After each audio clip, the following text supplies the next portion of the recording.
Yaparsa düdük çalarak öyle mi? öğrenleri Ne yapacağız şimdi biz bugün çocuklar? Gelin bak. Ama o kadar uğraşmıştır. Saçlarımız uğraşmış o kadar. Evet değerli arkadaşlar. Şimdiden Kurban Bayramımızı kutluyoruz. Bugün yavrularımızla birlikte İçişleri Bakanlığımızın başlatmış olduğu kırmızı düdük uygulamasını inşallah burada hep birlikte bu projeyi birlikte başlatacağız. Zaten başlayan bir proje.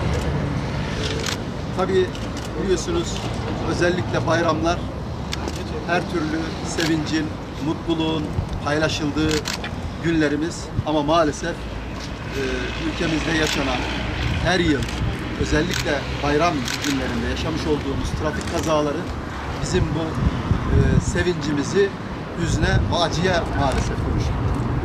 Onun için her bayram olduğu gibi bakanlığımız bu bayramda yine tüm tedbirlerini almış durumda.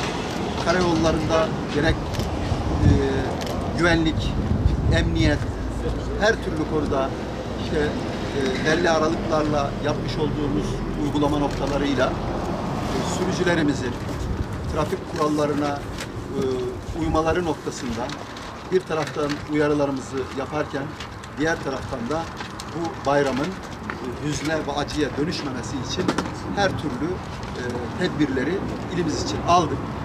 Şu an ilimizin farklı uygulama noktalarında onlarca trafik ekiplerimiz görev yapıyor. Biz de sizlerle birlikte bugün burada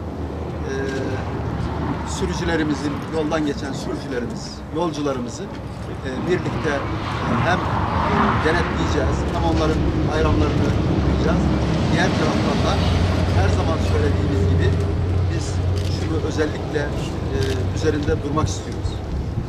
Anneler, babalar açısından en güzel uyarı çocukların yaptığı uyarı olur. En etkili uyarı da yavrularımızın yaptığı uyarı olur. İşte bakanlığımızın başlatmış olduğu kırmızı düdük uygulamasıyla arabada anneleriyle, babalarıyla yolculuk yapan çocuklarımıza kırmızı düdükler vererek adeta onların birer fahri trafik müfettişi gibi, değil mi? Bir yerde araç içerisinde anne babalarını ikaz etmelerini istiyoruz. Yapacağı yanlış uygulamalar veya trafik ihlalleri noktasında inşallah bu bayram kazasız, acısız bir bayram geçiririz diyoruz.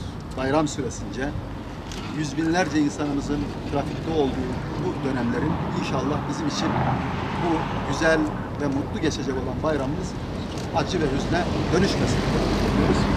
Tekrar bayramımızı tebrik ediyoruz arkadaşlar.